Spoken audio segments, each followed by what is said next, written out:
During the crew's post-lunar flyby conference with the science team, you'll hear them speaking with Dr. Kelsey Young. You heard Kelsey's voice quite a lot yesterday as she was communicating with the crew aboard Orion Integrity. She and her team in the science evaluation room were helping determine even what some of the features were that the crew members were seeing but couldn't quite identify.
Houston Integrity, where did you want to do that flyby conference?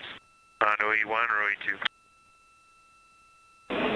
OE2? Jeremy, around Earth 1, please, and Kelsey standing by.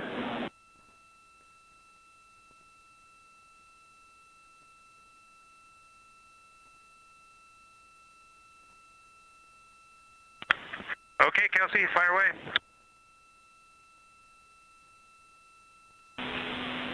Integrity Science, I have to start with a giant wow. Our whole lunar science team and the broader science community has been pouring out positive feedback and gratitude, so know that what you did yesterday really made a difference scientifically. Also want to say the science team has confirmed the locations of the proposed Integrity and Carroll craters, and it was such a powerful moment here for everybody listening and following along.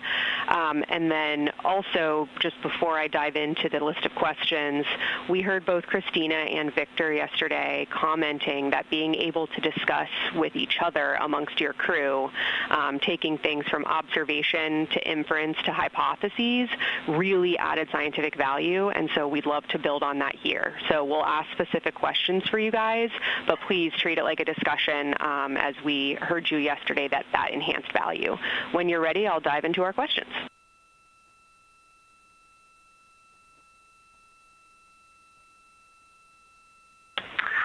Okay, Kelsey, love all those words. Your plan sounds good. The one thing I wanted to ask you about today during this was I did not record at all where we saw the impact flashes yesterday, so I was thinking maybe I should do that. And if I mean, it's very, very, very rough, so I don't know if that's of any value or not, but if Reed and I can record a rough position in OneNote, do you want to get them off the PCDs, or you just get them when we land? What do you want to do with that? can you read my mind? This was exactly the first question on our list. So I'll actually just jump right in, and I think I'll answer your question. So number one question was Reed and Jeremy each reported 3 impact flashes. There were audible yells of excitement in the SIR. And we do not feel we have clarity on when the first 4 of those impact flashes occurred. And so we had follow-ups on, were the flashes brief or were they prolonged? And did you notice any color? And to directly answer Jeremy's question, yes, please do make an annotation on where you think you saw those, because right now the citizen science community is analyzing the data and trying to narrow down where you would have seen those.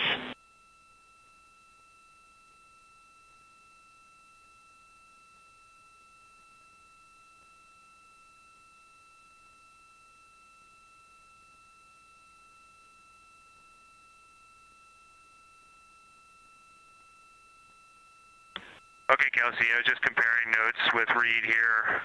We both experienced the same thing. It's a pinprick of light. I would suspect there were a lot more of them. However, you're going to really be staring at the middle of the dark and not looking at the edges of the sun glow around the moon. And it is just a momentary flash, no color, about the size of a star, and it really only lasts milliseconds. Half a second at most. That's great feedback, Jeremy. Did want to also talk relatedly about any kind of galactic ray flashes you may have experienced. So have any of you guys experienced flashes in your eyes during the mission related to galactic rays, either like while working or sleeping, just to try to speak to the difference between those and what you saw yesterday?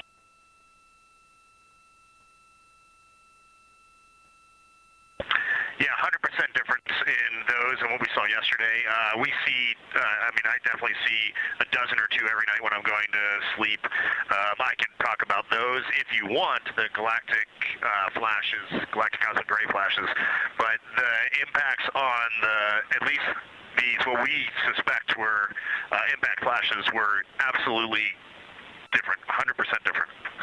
And Jeremy said like half a second. I would say they were a millisecond. Like the fastest a camera shutter can open and close, that is what I saw. And I would say they were just white to bluish white.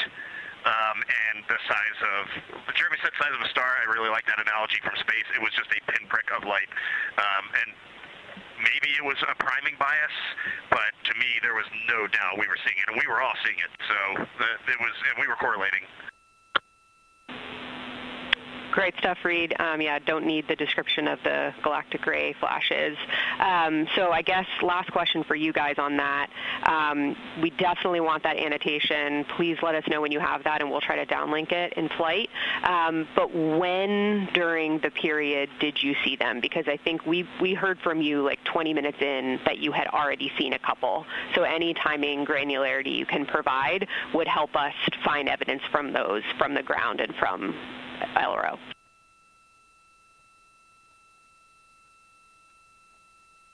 Well, I think it was just whenever we were intentionally looking for impact flashes.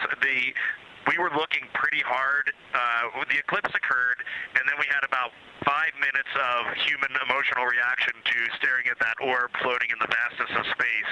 And then right after that, we were like, oh, somebody in the cabin said, let's look for impact flashes, or I see an impact flash. And then we started looking at it, and as we were looking, we all just saw, 1 or 2 or 3.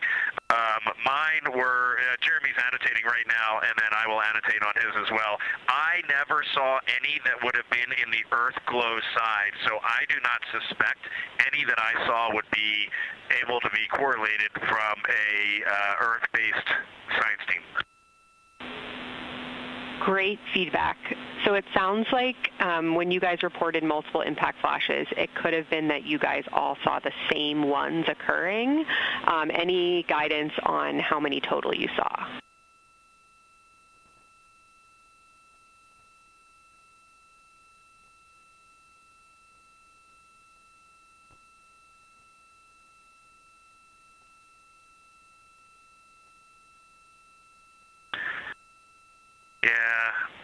We didn't necessarily announce everyone out into the cabin, though. Reed and I saw two identical ones. He saw one before mine, and then I know I saw another one after that. So we'll try and give you the annotation and what order they came in. But just remember, this is just very rough. That's great. Moving on, a question for Christina and any others that observed something similar. Christina suggested there may have been possible lofted dust just prior to Earthrise. Can you describe what you saw just before the Earth popped out from behind the moon? And any other crew, did you witness anything similar to what Christina is about to describe?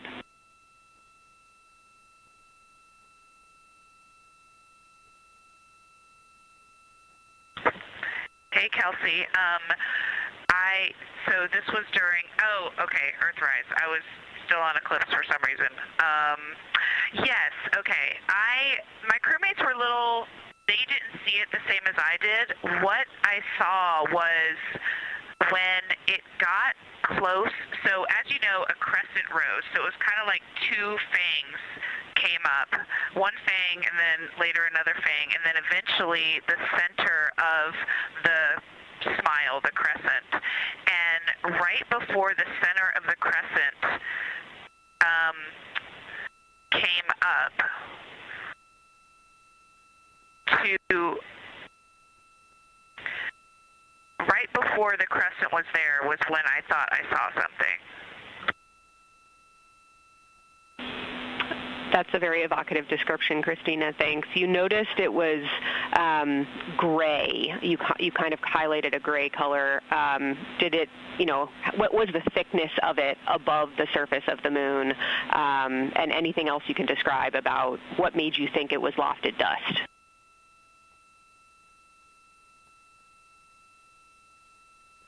Yeah, and to be clear, this was Earthrise, right? A-firm Earthrise, because it's that glow from Earth that would allow that lofted dust to become highlighted against space.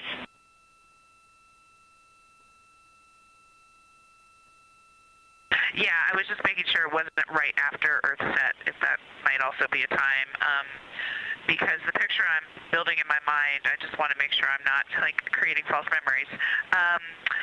Basically, and I think this is why not everyone saw it as lofted dust, it was not tall. It was it wasn't like the corona where it came up high or anything like that. It was just a slightly different gray color right before it rose.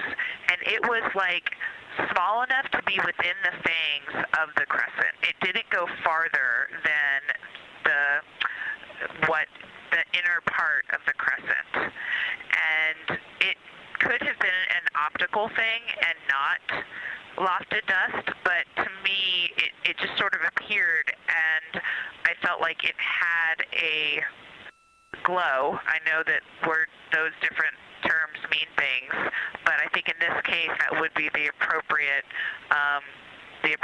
thing there, that it was potentially, in my mind, the sunlight reflecting off of the Earth and creating a little glow right before the brightest part of the crescent came over the horizon. Exactly what we were looking for. Thank you, Christina.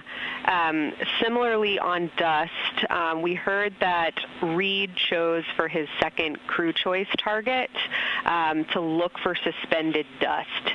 So, Reed, did you see any glow or hints of that dust earlier that made you come back to that observation?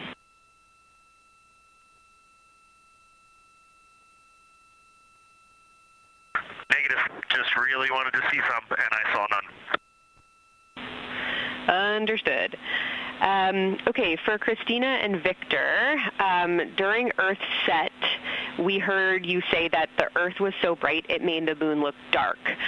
So you all had the Earth in view during the majority of your flyby. Did you notice any time when the brightness of Earth began to change your view of the moon's brightness? And can you describe how your perception of the moon's color changed as the Earth came closer to the moon?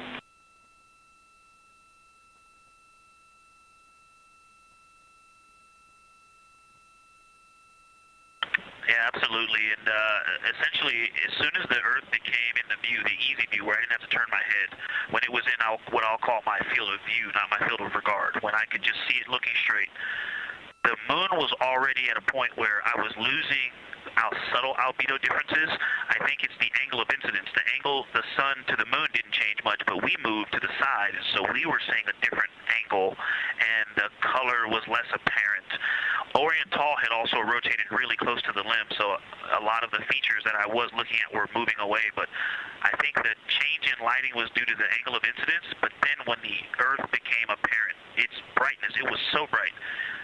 It was so bright it looked out of place. The gray of the moon and the black of space kind of seemed to go together, but then more in the dull sense, but then the vividness and brightness, like the difference between an LED display and a painting, right? You can just do things with light that you can't do with paint colors. The Earth looked out of place, and it just continued to dim the albedo and color that was earlier apparent in the moon. I'm passing to Christina. You saw me nodding vigorously back here. That wasn't just my fantastic listening skills. I was nodding to make sure. Oh, we're not on video. This whole time I've been putting on a show. I was nodding, now you know, because I agreed with everything he said. I'll add a couple thoughts that popped into my mind, which was, I think I made the comment that the moon turned into a sponge of light. In my mind, before the Earth came into view, the moon actually was reflecting light, and it was lit up. As soon as the Earth got close enough to be in my field of view to take them both in at the same time, exactly what Victor said, it dulled, it turned into a sponge. It's almost like it went matte, like a matte finish. And for me, so that's brightness and albedo. It also, I would say for me, got like a browner taupe color, like almost an olivey brown, kind of like the boys' pants, not like my pants, but like these pants. And whereas before, I would have said it was more like electric gray in its grayer areas. So for me, it turned more brown, but a very matte brown. I'm going to stop there. There's one more comment I'll make about when it was very close, just in case it's interesting.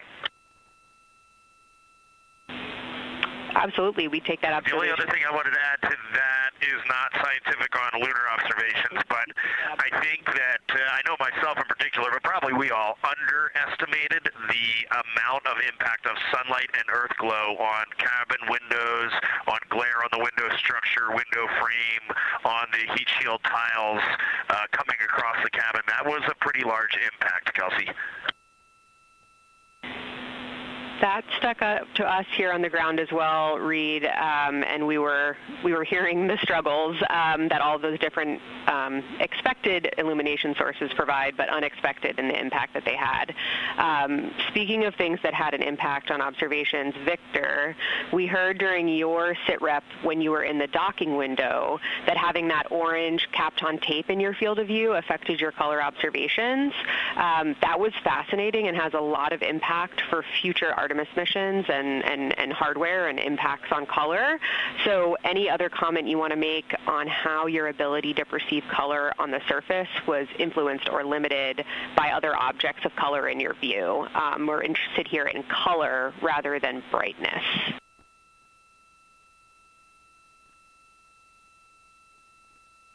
Absolutely, but all the comments I made about the Earth earlier apply to this one as well. This is the thing I wanted to make sure to add, so I'm glad you asked, is that the human eye adjusting is another thing that had huge impact. Some of the colors and their patterns did not appear in the moon. The Aristarchus Plateau, you know, the browns, the streaks that we saw there, until you stared. Kind of like the impact flash, you really have to be staring. And it wasn't because of intention, it was because my eyes were adjusting. And so as soon as I would look inside the cabin, the vehicle, if those bright LEDs that were in the vehicle, or if the sun was reflecting off of a corner of the windowsill, or the bright Earth in the field of view, those things would change my eye, and I'd have to wait for them to adjust again. And I want to add, while Victor's talking about that on the Kapton tape color, let me see if I can nod for my crewmates, but when we're looking at Earth, just a normal Earth lit up by the sun, I'm used to seeing these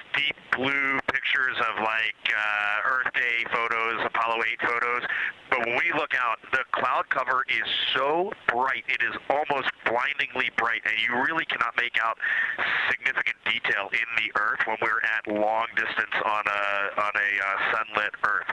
So it was very interesting to me that the Earth is so bright from the clouds that it is actually hard to look at. Hey, since we're going discussion style, like you mentioned, I'll add a couple comments on color. I didn't notice color changing my view, except maybe, like Victor said, I didn't realize it when I looked down at the PCD and back, because I do think there was a time scale there where you saw things a little differently if you just stared for a long time. And sometimes even staring out into the blackness to kind of reset and come back. So I think that is a note. We were very much reliant on PCDs for instruction, but that did cause our eyes to constantly refresh on those colors. I didn't notice necessarily a color difference, but just like a quality of observation, maybe like he was saying, like the details or the contrast. So it might have even been a night vision thing. Yeah, that's all I'll say on that. I did want to mention that when we were getting the really, really high amount of light into the windows, even the shrouded windows from the sun, the reflection on things behind the observer that are in the cabin was really strong on the window. So there's some high albedo things behind our heads, like there's a white bar, the abort sticker on the RHC, some other metal things, like we have some white bungees. I was trying to observe the dark side of the moon during the Earth set while the Earth was behind it, and I ended up asking Reed to give me some black t-shirts, and we covered all of that stuff so that the reflection was just less in the glass, and it worked so well. It basically made observing for impact flashes possible, whereas it wouldn't have been otherwise. So that's a good tip, and I would even recommend, like maybe as part of your stuff, if you have this in the future, like a black room, a dark room cloth or something to lay behind the observers. Finally, back on the question of moon color change during Earth set, the other thing that that happened, which was kind of, I think, just more in the category of like a mirage or something, even though I recognize there's no atmosphere around the moon that would cause the same things as mirages on Earth. There was definitely an effect, like when the Earth actually set, of like when it first touched the moon, it was like your eyes didn't know what to do at that boundary, and it kind of just created a lot of light in that spot. Once it got below that tangent first touch, then it got more normal, and I was able to just see the Earth and see the moon and see their contact. That's all for me. Anybody else on this question?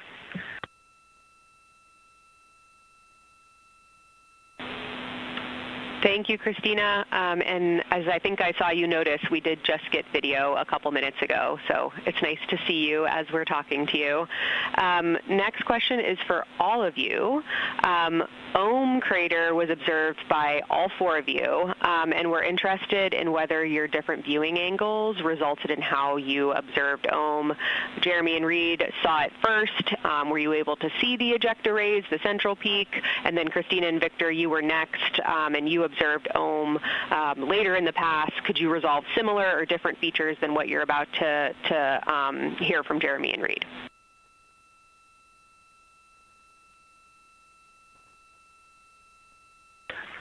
The ejecta blanket for Ohm, I mean, it definitely changed as we went around the moon, but it did not change that much. It was always there.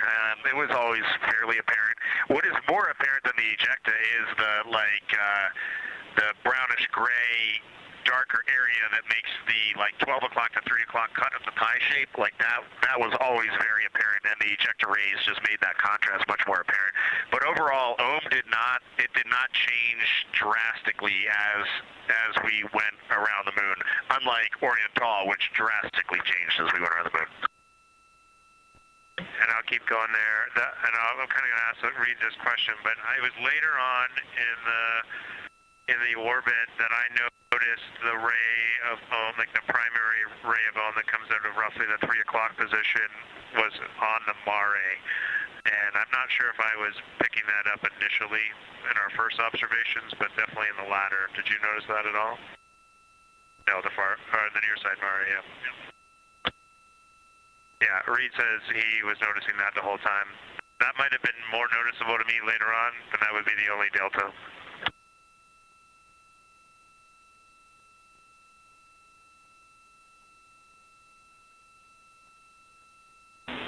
Understood, Reed and Jeremy. Curious to hear Victor and Christina's thoughts after hearing you guys. For the later observation, I was able to see into the crater wall on the east side, and the shadowing there was actually neat, so I could see layers of shadow, so that there's kind of like two faces, or maybe three. I couldn't tell because we were so far away, but I could clearly see light, then dark, then light, and so the layering within the interior crater wall on the eastern side.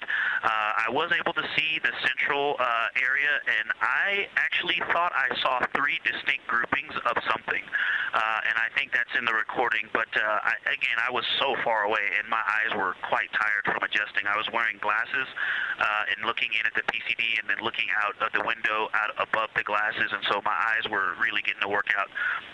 And they've definitely been changing. That's the other thing about the eyes, too. My eyes shifted on this. I'm about to turn 50, and that just was very different than 5 years ago.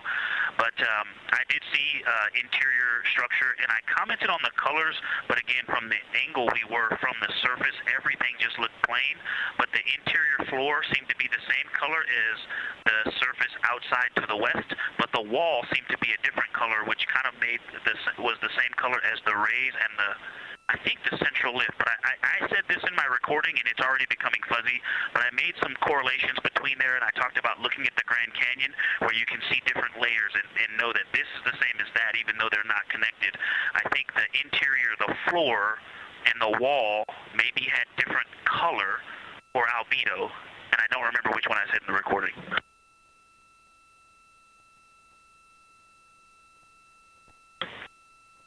I'll pile on with your question. We just brought up the LTP because I forgot that while I was doing this, because there was no shadows on this whatsoever, I think it was towards the end when it was just in full light and very little relief, I kept losing Ohm itself. And I actually thought that there was a crater northeast of Ohm that is at the center of those kind of starfish rays. There actually looked like there was a very simple and old crater there, and that is what I kind of actually went back and forth between that one and now what I see is true Ohm, and I wish I would have referred back to my PCD at the time. But I think the lesson learned here is without any relief, it is very difficult to sometimes make out craters, especially here where the rays are actually offset from where the crater itself is. So you're drawn into a spot, and I am so surprised right now that there's not a little crater where those rays meet, because in my mind, there was, and that was Ohm. Hey, that reminds me of something else we talked about earlier. When Reed and Jeremy were in the windows, I remember looking out and I'd said something to you. I think that it doesn't look like purely rays. I did see the continuous feature of that east-west run, that 3 o'clock ray all the way into the near side Mare. There's some interesting something going on there. But at first, it looked to me like just two different, like a contact of two different materials coming together, or two different age materials coming together. And when we got on the far side, the far side view, where I was looking back at it, I mean, the later view, it still looked like, I don't know, it sometimes didn't look like a ray, it just looked like different color material. And really the point of this is not to talk about the 3 o'clock ray and the 12 o'clock ray, it's to talk about the wedge. The wedge looks to me, if you remember my recording comment about continents, I kind of had the near side Mare continent, the middle from Ohm to Oriental, and then the Hertzsprung continent. Those colors in the wedge look like, and not they look the color of, but also the concrete kind of packedness of what's around Hertzsprung. Those look similar, so that's kind of also playing tricks on my eyes between rays and just different material, not just a ray laying on top of the material. Thanks a lot, Victor and Christina, wow, we're really looking forward to continuing to dive into this when you guys are back with us on Earth. We want to sign off now to get you guys over to your next activities. Before I do that, I'll just say when you're making those annotations about the impact flashes, any annotations you want to provide about the structures in the corona you saw during the eclipse, we would take those annotations. And that's it for me. It was so wonderful to talk to you over the last 2 days. Thank you again, and can't wait to see you all back here on Earth. Thanks again for what you did for science.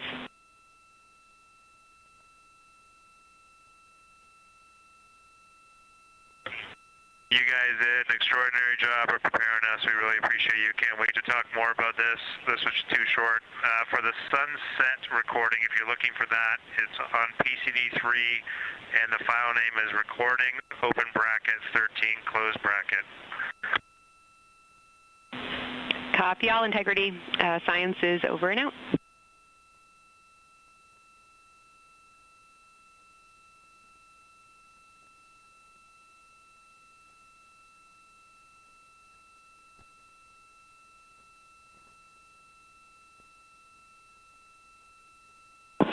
Integrity Houston, we're maneuvering to the lunar obs attitude, and we'll be ready to dial for the PFC as soon as we see you online.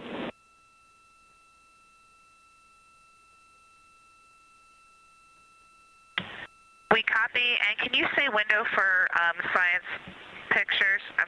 We're a little PCD limited. Checking. Christina, window 2.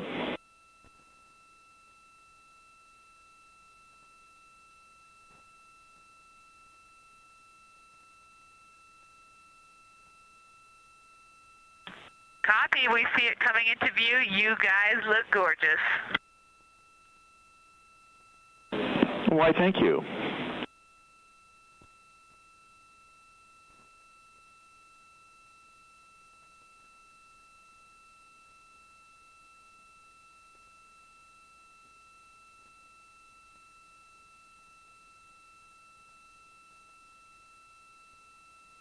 This is Artemis Mission Control. You just heard Dr. Kelsey Young, Artemis Science Flight Operations Lead, speaking with the crew aboard the Integrity spacecraft, Orion.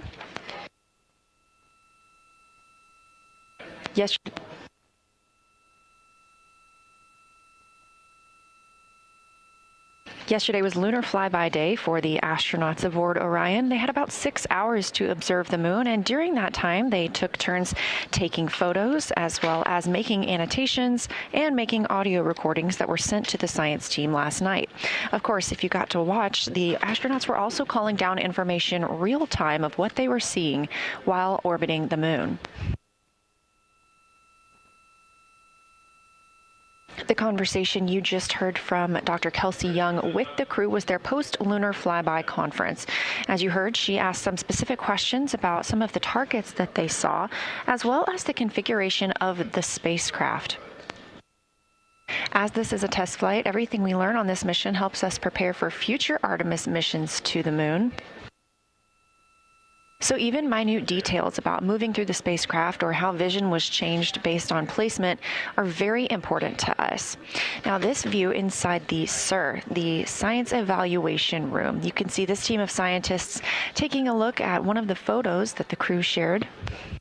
And you can see the photos from the crew at images.nasa.gov or by visiting NASA's social media. That's at NASA or at NASA Artemis.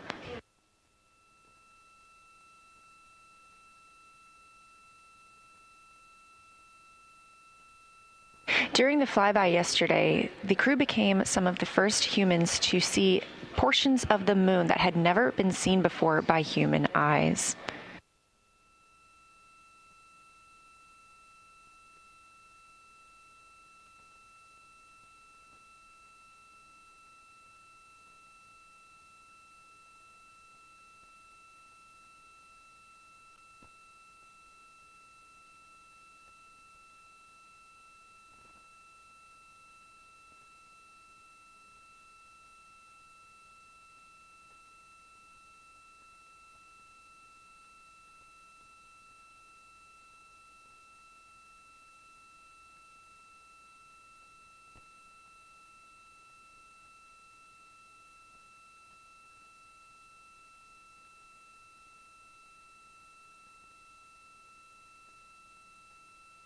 Just after the conclusion of the post-lunar flyby conference with the science team, you heard NASA astronaut Christina Cook is moving into the next portion of her day. That would be opportunistic science imaging. She's going to be taking some pictures of the Earth from outside the windows of Orion.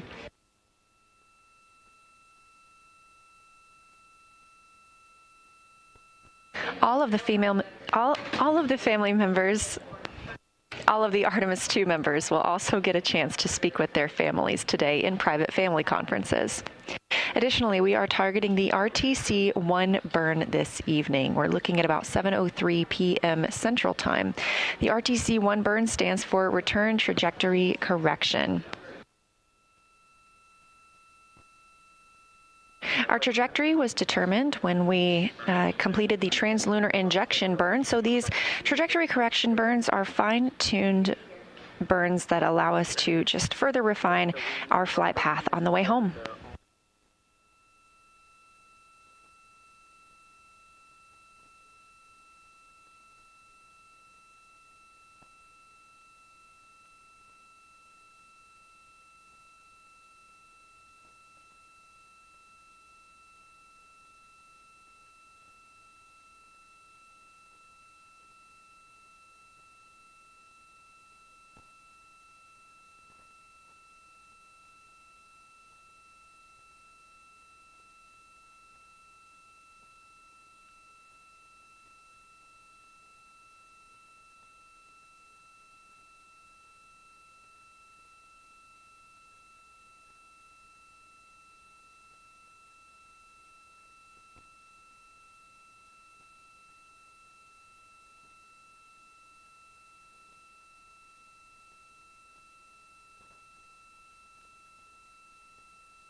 You're looking at a live view inside the science evaluation room as the team continues to analyze some of the photos that the crew sent down.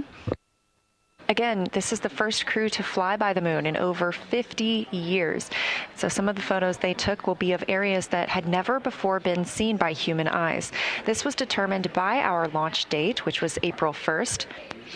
The crew additionally became the first people to see a solar eclipse from the other side of the moon. We got some live views of that real time as well.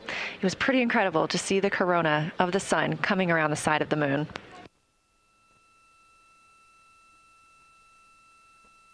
If you haven't seen some of those images yet, please do visit nasa.gov.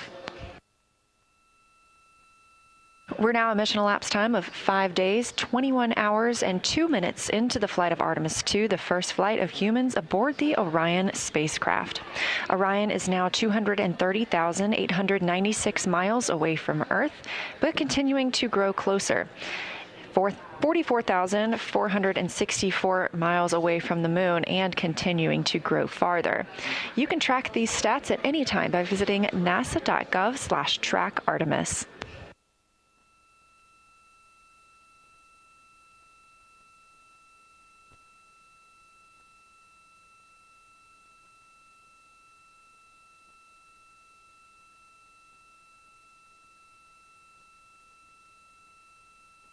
Earlier today, Orion exited the sphere of influence from the moon this morning. That means the gravitational pull of the moon is now no longer pulling on the spacecraft, and that they are more pulled by the gravitational pull of the Earth. Again, we're targeting splashdown in about 3 days, 4 hours, and 14 minutes in the Pacific Ocean. Our coverage remains live 24/7, all the way until... The moon gets small quick when you're leaving it. Wow. Moon and Earth are just about the same size. We saw the Earth for a minute. Now Christina's looking at the moon. Pretty awesome. We copy. Thanks for the report.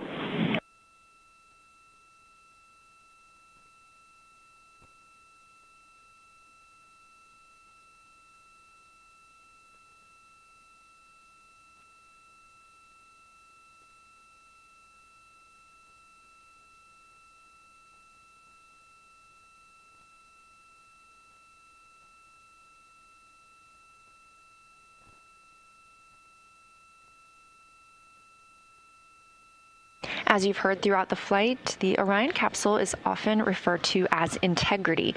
This is a name given to the spacecraft by the Artemis II crew members and announced last year. The crew reports that the name Integrity embodies the foundation of trust, respect, candor, and humility across the crew and the many engineers, technicians, scientists, planners, and dreamers required for mission success. And that this name is also a nod to the extensive integrated effort from the more than 300,000 spacecraft components to the thousands of people across the world that must come together to venture to the moon and back, inspire the world, and set the course for a long-term presence at the moon.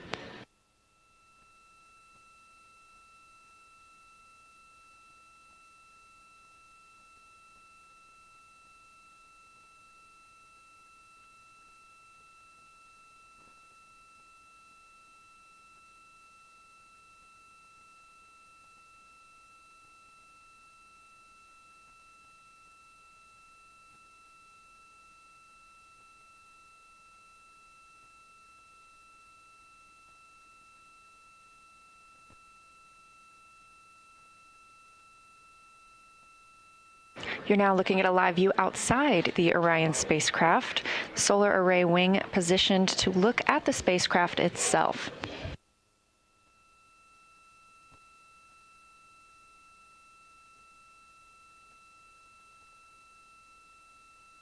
The command module of Orion, that shiny part, is approximately 330 cubic feet habitable volume. So the interior living space for the crew is about the size of 2 minivans. And that's about 60% more cubic volume than the crew members had during the Apollo missions.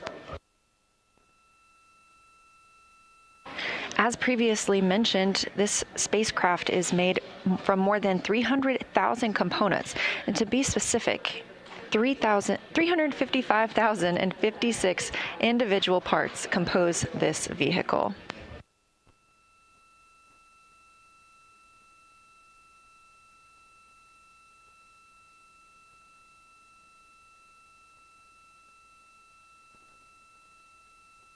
This a live view inside the Artemis Mission Control Room, where the team continues monitoring all systems aboard the spacecraft, making sure we are set for mission success. This room is also staffed and monitored 24/7. This helps us ensure the spacecraft is safe as well as our astronauts. And just down the hall, we have the International Space Station Flight Control Room, another flight control room staffed 24/7 to maintain all systems and safety for the crew living and working aboard our orbiting laboratory.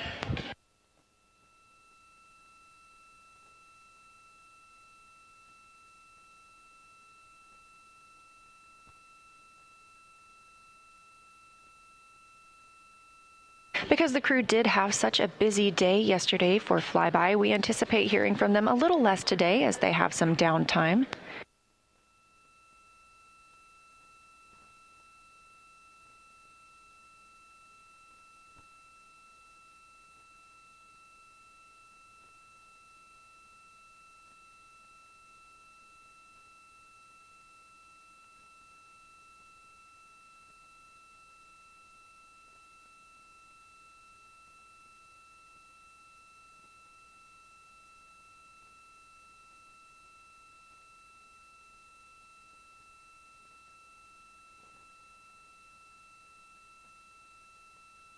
Even though they are potentially in an off day, each astronaut dedicates 30 minutes every day to exercise.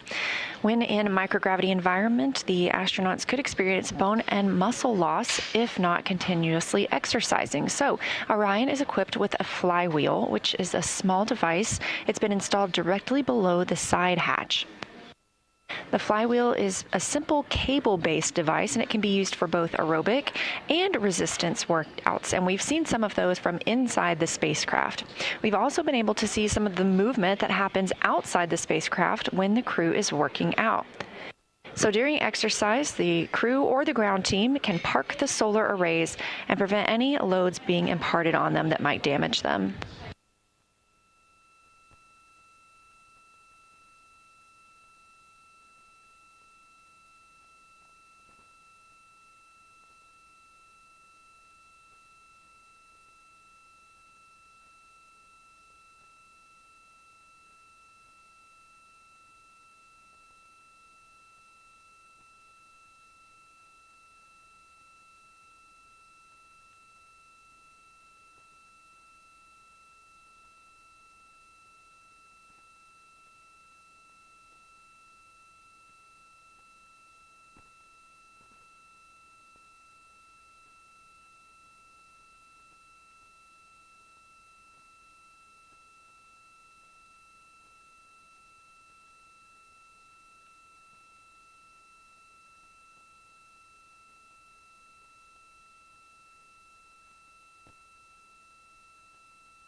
Again, we're live here in the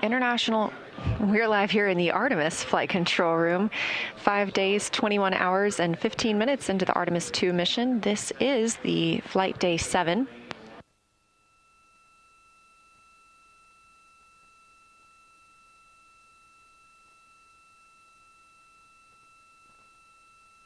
And again, this is a little bit of a quieter day now that we have had the ship-to-ship call with the International Space Station and the post-lunar flyby conference with the science team.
Integrity Houston, we're maneuvering back to bias tail to sun.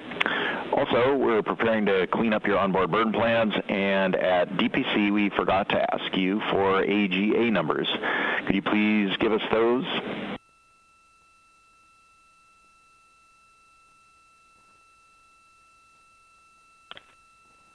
Okay, Stan. AJ just came on, as you heard. Give us 5 minutes. We'll give you a reading, and we copy the other remarks. All good? Roger.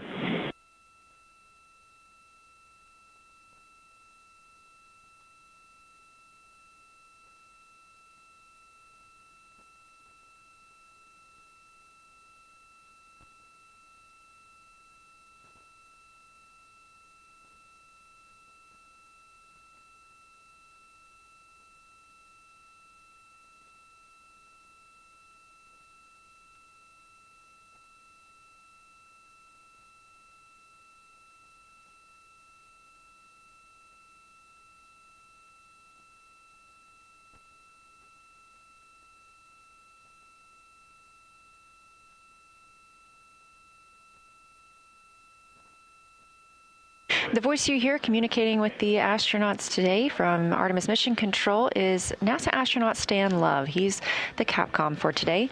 The Capcom stands for Capsule Communicator, and that's the single person in the room that communicates with the crew. This keeps their communications streamlined, both from all the ground teams to and from the astronauts.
And Houston, integrity for opportunistic science imaging note.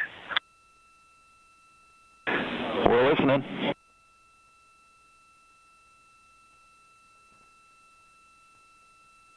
Yeah, just wanted to mention that towards the end of that opportunity, day, I'm not sure if it was after the maneuver started or just before it started, but the sun was out the window that I was observing on, and I went to go look for the moon to take more pictures of it after kind of pulling my vision away to look at the lunar targeting package. And when I put the camera back out, I ended up pointing it directly at the sun for a second. So just a reminder that if something's gonna change to where the sun is now in the view that people are looking out at the camera, just give us a heads up.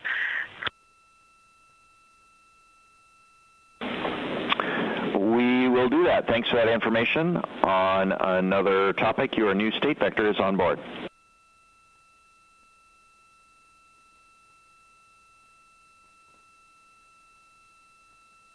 Awesome, thanks, and I'll be ready for my PFC in a couple minutes. Do I need to tell you all which PCD I'll be on?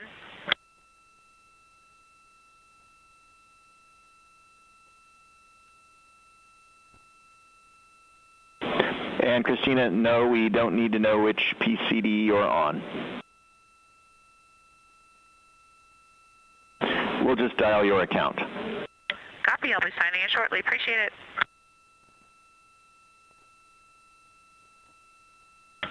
Okay, got it. Thank you.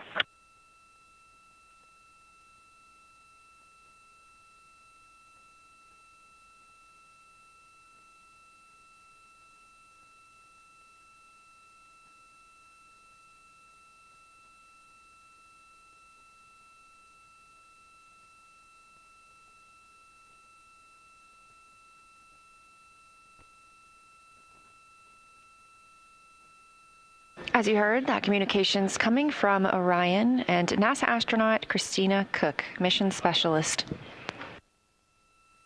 She had an opportunity to do some opportunistic science when the spacecraft's attitude was pointed to allow her to see Earth and the Moon at separate times.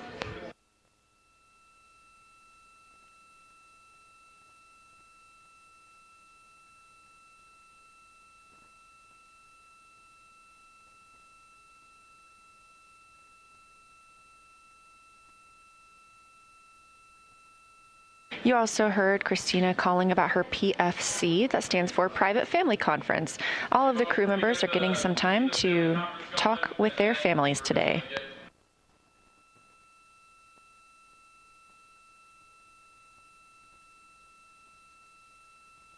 Meanwhile, NASA astronaut Victor Glover is scheduled to conduct some aerobic exercise on the flywheel. Teams here are sending commands to park the solar arrays in safe harbor. That prevents any loads being imparted on them while the crew is exercising.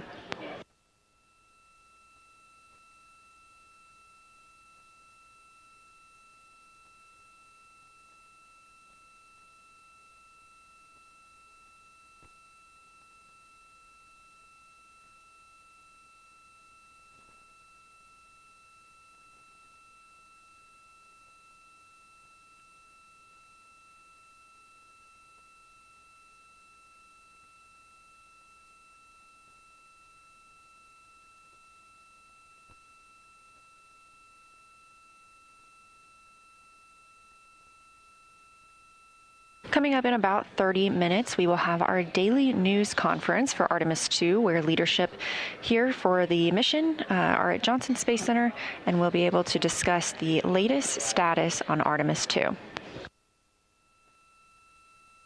Again, that's coming up at 4:30 p.m. Eastern, 3:30 Central. That'll be broadcast on this stream on NASA's YouTube, but we will still have our clean feed on the separate YouTube stream. Once that status briefing is over, you can come right back to this feed or just stay right here, and we will continue coverage from inside Mission Control Houston.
we are go for secondary purge line dumps. We are go for those dumps.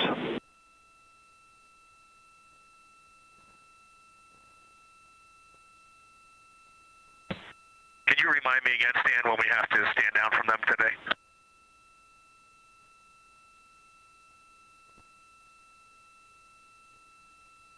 Checking.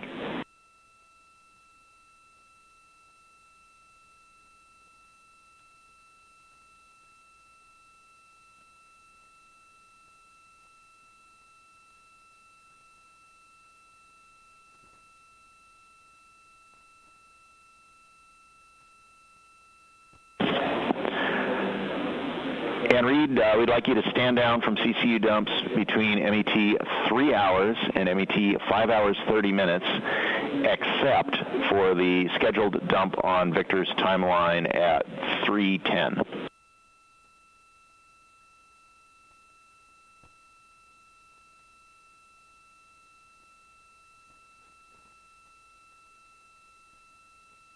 Okay, we copy, Stan. I'm in the process of setting up the recorded exercise. I would appreciate a call up with a 2-minute warning to stand down from exercise. It's on our to-do list, Victor. Don't worry.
Live here in Artemis Mission Control at Johnson Space Center in Houston, Texas. This is a visualization on your screen, and you can access this anytime on your own device by visiting nasa.gov/track-Artemis.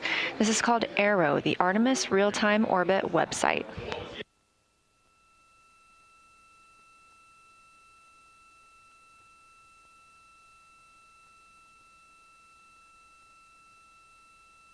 We're about 40,000 miles farther away from the moon than we were this time yesterday during our lunar flyby.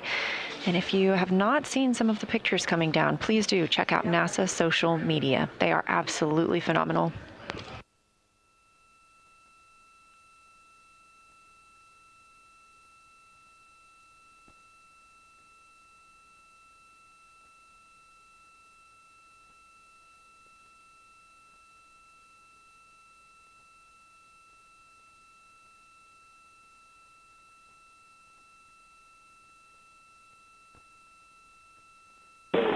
Integrity Houston, Orbit 1 team is stepping off headset for a few minutes to take our team photo. We'll be back with you shortly.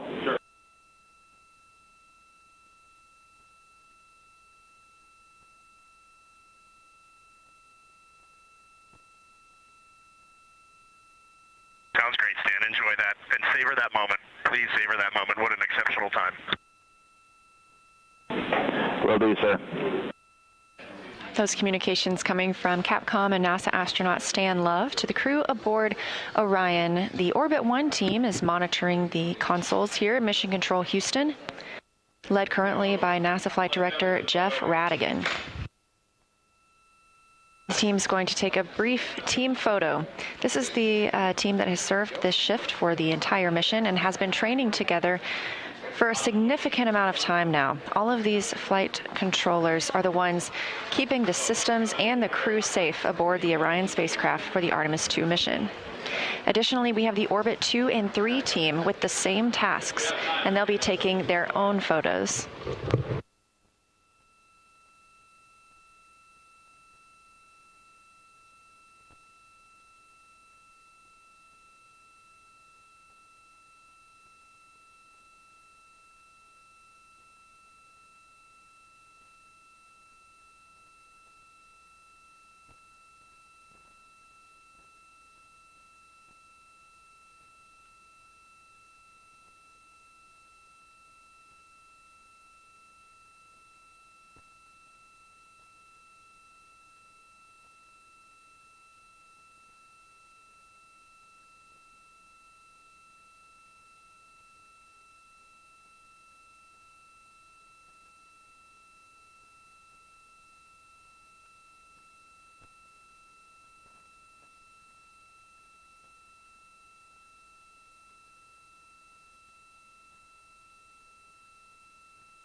This is Artemis Mission Control continuing to monitor the flight of Orion.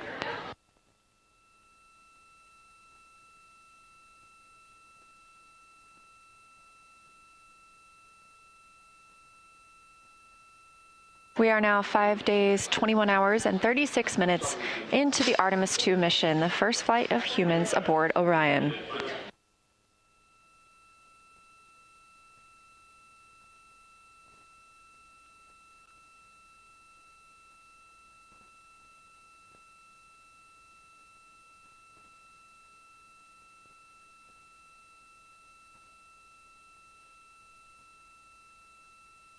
The Orbit 1 team is currently on console here in Artemis Mission Control and just took a group photo. We are on flight day 7 of this 10-day mission, with Orion targeted to splash down about 3 days, 3 hours, and 40 minutes from now.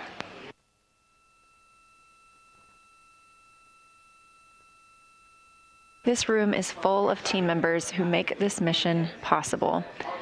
That includes Prop, the propulsion officer, CDH, command and data handling, INCO, our integrated communications officer, MPO, the mechanical and power officer, and so many more. Houston Integrity, are you ready for AGA readings?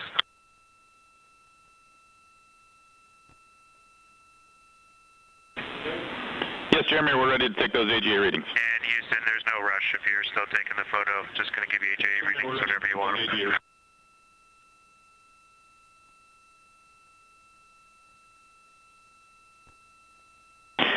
Jeremy, go ahead with those AGA readings.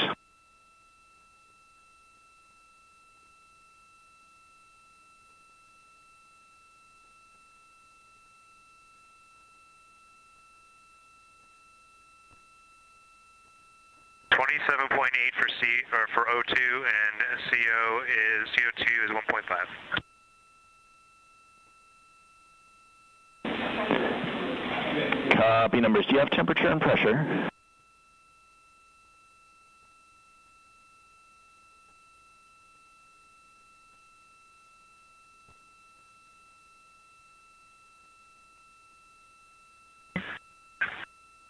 .4 for pressure and 77.3 for temperature.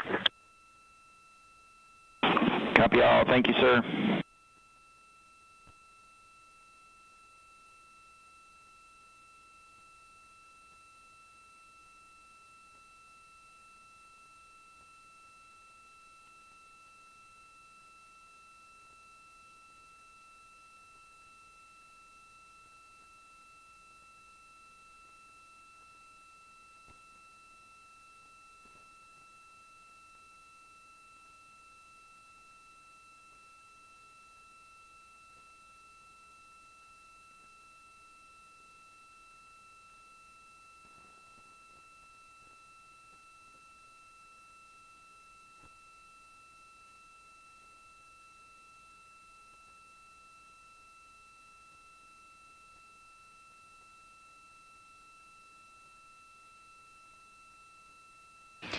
And you just heard Canadian Space Agency astronaut Jeremy Hansen calling down some AGA readings. The AGA is the Anomaly Gas Analyzer, and this is powered on before exercise. It takes about 5 minutes before they can give readings, and they want those readings once they start exercise and afterward. This is the first flight of humans aboard the spacecraft, and therefore the first flight of our ECLIS system, the Environmental Control and Life Support System. So these readings help the team on the ground understand what gases are in the cabin, as well as temperature. You just heard it's about 77 degrees Fahrenheit aboard Orion.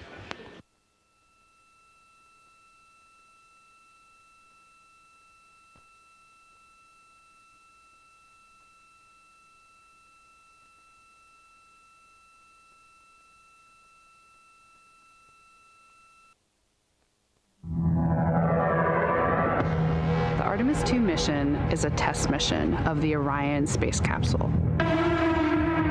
Artemis II will be the first time we put humans on this rocket.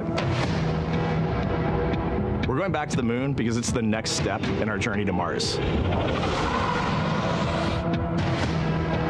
We were always going to the moon. Pushing ourselves to explore is just core to who we are. That's a part of being a human. And liftoff. We shall continuing to test out every bit of Orion. Coming back to Earth, 7 miles a second. When humanity sets big goals, we can bring together genius from around the world. You have the best people on planet Earth putting this vehicle together. That's what's up. To innovate for the benefit of humanity and to inspire the world through discovery.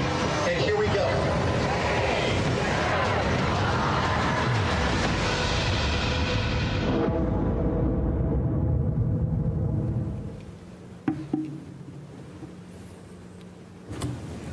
Good afternoon, and welcome to NASA's Johnson Space Center in Houston, Texas. I'm Bethany Stevens, and we are here today to provide a status update on the historic first crewed test flight of the Orion spacecraft post-lunar flyby. On our panel today, we have NASA Administrator Jared Isaacman, Dr. Lori Glaze, head of Artemis, Rick Hinfling, Artemis II Flight Director, Kelsey Young, Artemis II Lunar Science Lead. We'll start with opening remarks from each of the briefers before opening it for questions in the room and on the phone bridge. If you're on the phone, press *1 to submit your question. When called upon, please state your name, affiliation, and to whom you'd like to direct your question. With that, I will hand the floor to Administrator Isaacman for his remarks. Thanks, Bethany. It's been an exciting Artemis II mission so far, and a very eventful 24 hours as the crew surpassed the Apollo 13 distance record, 252,756 miles from Earth. They relayed observations from the lunar surface. They've captured some incredible imagery. They performed a ship-to-ship call with their colleagues on the International Space Station. They performed additional manual piloting of the Orion spacecraft. They've been working at a reduced cabin pressure of 10.5 psi in support of future integrated lander operations, and they did take a call from the President of the United States, Donald J. Trump. We had millions of viewers on that tuned in for that historic broadcast, and it concluded with the President promptly inviting the astronauts to visit the Oval Office. Now, Integrity left the lunar sphere of influence earlier this morning, so they're now approximately 229,000 miles from Earth, and they will splash down Friday evening at approximately 8:07 p.m. Eastern Time, and the recovery weather is so far looking favorable. Now, you can see some of the spectacular images the crew have captured here on our screens. There we go. Now, this is the first time humans have documented some parts of the far side of the moon. Now, these images will be publicly available on NASA's website, our digital platforms, and the White House actually released the now iconic EarthSat photo from earlier today. Now, these are the first of many incredible images of the moon, and we'll continue to release them as they become available. My understanding from just a few minutes ago is that they captured over 175 gigabytes of imagery from the lunar pass alone just yesterday, and the images that you are seeing right now have been transmitted back to Earth predominantly through optical communication, which is pretty cool stuff. Now, before I turn the call over to Dr. Lori Glaze, I wanted to share some of the other things that we are doing at NASA while the Artemis II crew are underway on this historic mission. So the crew on the International Space Station are hard at work. They're undertaking the science and tech demos, many of which have directly supported the Artemis program missions and will continue to do so. The Exploration Ground System personnel, if you want a quick Kennedy Space Center update here, have been out at the launch pad. The crawler, my understanding, is approaching the outer gate, and we expect ML1 to be back in the vehicle assembly building within approximately a week. Now, this would cut down on the turnaround time that we observed from Artemis 1, measured in months right now, several months. On the science front, my understanding is the Blue Origin Mark 1 lunar lander is wrapping up here at the Johnson Space Center in Chamber A. Nancy Grace Roman Space Telescope testing is progressing so much so that we feel reasonably confident we're going to announce a target launch date this year sometime in the next 2 weeks. In aeronautics, we've been flying the X-59 almost daily while the Artemis II mission has been underway. So we work to rebuild our X-plane portfolio. The first senior level Artemis III mission design discussion today. Teams are working with vendors on moon-based RFIs and RFPs, and we are advancing the Skyfall scientific payload for the first interplanetary nuclear-powered spacecraft, SR-1 Freedom. I think the most important point we're trying to make here is we can launch history-making missions like Artemis II, start making meaningful progress towards Artemis III, and do all the other important programs the world's been waiting for from NASA. And with that, I'll turn it over to Dr. Glaze. Thank you, Jared. I just have to say, wow, when I look at all of those images that were scrolling by. I hope all of you are as inspired as I am. I know as they continue to be downloaded, they're just absolutely stunning, and we really hope that they are inspiring truly everyone in the world. As the crew surpassed their record for the farthest distance, as Jared just mentioned, when they traveled on the far side of the moon, they offered some compelling words, and I love this. They said they challenged this generation and the next to make sure that this record is not long-lived, and I love that because we have big plans to go not just back to the moon on a regular basis, but beyond. And then, of course, while it's been really exciting here the last couple of days, as we've been watching all of the activity in Orion, we still have to ensure that Reed, Victor, Christina, and Jeremy return home safely on Friday evening. So we're pretty focused on that now, making sure that they get home safely. I will just say a couple of things about yesterday's operations. Really provided a great opportunity to test how our flight operations teams and our science teams are working together in real time with the crews at the moon. And in fact, from my perspective, one of my favorite things about watching all of the amazing data that was flowing down yesterday is thinking about how so much of NASA is working together in order to enable all of what you're seeing. Victor, this is your 2-minute warning. Please stop exercise within 2 minutes for the off-nav maneuver. All right, better stop exercising. But as I was saying, what's really great to see everybody working together. So I think about our exploration programs that are supporting our transportation systems like Orion, working with our flight operations and our flight directors, all of the ground teams that are supporting, including the science team supported by the Science Mission Directorate, thinking about our crew that are actually performing the work, and then the payloads that have been provided that they're using. So everything that you're looking at isn't just, it's not just the pretty pictures, it's a huge chunk of NASA working together to enable that. All of this information that we're gathering is really going to help refine how we plan our future missions to the lunar surface. I'll just say that our flight operations team continues to fly Orion and put it through its paces as the crew and the spacecraft make their way home. And the mission isn't over yet. We do continue to learn from how our spacecraft and our crew are operating together in space. We continue with several of the science activities that are focused on the crew health and life in space. So still a lot of things going on, and with that, I'm going to pass it over to Rick so he can share some of the operational details. Thank you, Lori. The administrator touched on a few of the operations that the crew's been up to recently, but I'll fill in a few of the other details of interest. Since we last met Sunday evening, the crew performed the first orbital trajectory correction maneuver, outbound trajectory correction maneuver number 3. It was 10.4 feet per second. The burn duration was 19 seconds, and we used our auxiliary thrusters on the service module. Obviously, yesterday was the big day with flyby, and I'll save all those details for Kelsey, but we had some really poignant remarks from the crew, and I can assure you there wasn't a dry eye in mission control when the naming of the 2 craters was announced by Jeremy. As part of the lunar flyby, the crew made their pass closest to the moon, flying at 3,138 miles per hour relative to the surface of the moon. And now they're on their way making their march back home to Earth. We bid a temporary goodbye to the moon earlier today at 1:23 p.m. Eastern Time. That's the milestone where we exited the lunar sphere of influence and we're back under the control of Earth's gravity.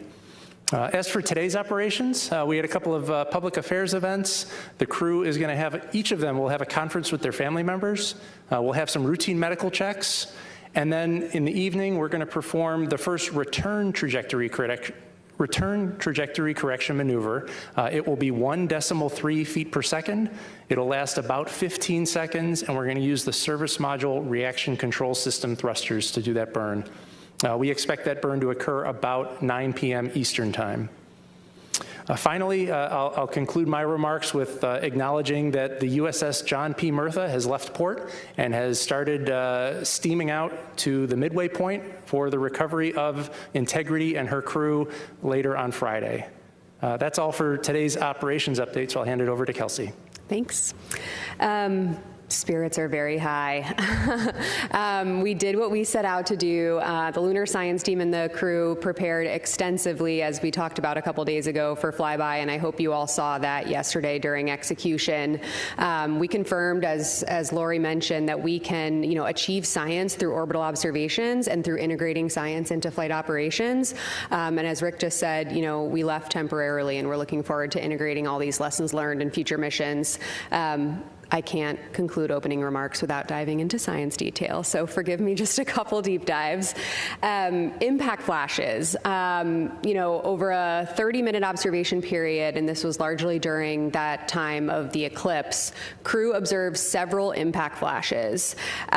We did have citizen scientists here on Earth also looking for flashes, and I know that the Lunar Reconnaissance Orbiter team is hard at work trying to identify evidence of those impact flashes that the crew observed. I did have a chance to have the Post-flyby crew conference with the crew this morning, and we asked a lot of follow-ups on those impact flashes. Impact flashes are caused by micrometeorite impacts hitting the moon, and they really help tell us about the dynamic lunar environment, which is, of course, also important when we think about future missions. I don't know if I expected to have the crew see any on this mission, so you probably saw the surprise and shock on my face. And though I was not in the science evaluation room, I heard that there were audible screams of delight. So, a very excited science community. You've heard me talk a lot about the importance that human explorers bring to scientific exploration, especially around observations of color. And so I'm sure all of you, like I was eagerly awaiting if they saw any other colors other than black, white, and shades of gray. You heard that they did indeed. Right away, they started describing the green around Aristarchus Plateau and different brown hues. And these colors really help tell us nuances about the chemistry of lunar material, especially the greens around Aristarchus. That was exciting. That's something that we can all see from here on Earth. And so I encourage you all to go out and look at the moon tonight and look for Aristarchus and imagine those green hues that the crew members saw. You heard a lot of discussion, especially from our pilot, Victor Glover, about the Terminator, which really, to our mind, highlighted the benefits and also the challenges for future surface operations. The lighting conditions along the Terminator that the crew experienced yesterday do mimic, in many ways, the lighting conditions of the South Polar region. The low sun angles, the dramatic lighting causing, the extreme shadowing, and illumination also accentuating topography. This is really important for our agency's future moon-based plans and understanding how crew member observations can contribute to future mission planning. And finally, the Artemis II crew, in a very poignant moment, offered proposed names for two unnamed craters in the moon's eastern hemisphere. Crater Integrity for their vehicle and Crater Carol for Commander Wiseman's late wife. I think we have a picture. Yeah, thank you. Upon return, the crew does plan to submit these to the International Astronomical Union as consideration for official names. There was, as Rick said, not a dry eye in the house. Really poignant moment, and that we were really glad to observe them describing. And with that, I think we can take questions. Yep, we will open the floor and take questions, and my colleague Will over here will pass along the mic. We can start with you, Jackie. Thanks so much. Jackie Waddles with CNN.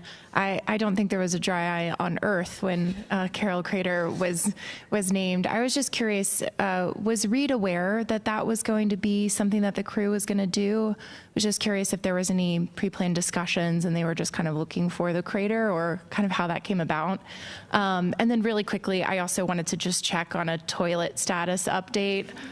We heard this morning that I thought I heard some chatter around it being considered, a reentry issue now. Like, is the toilet out of commission until they get back, or where does that stand? Thanks. I'll take the second part. Okay.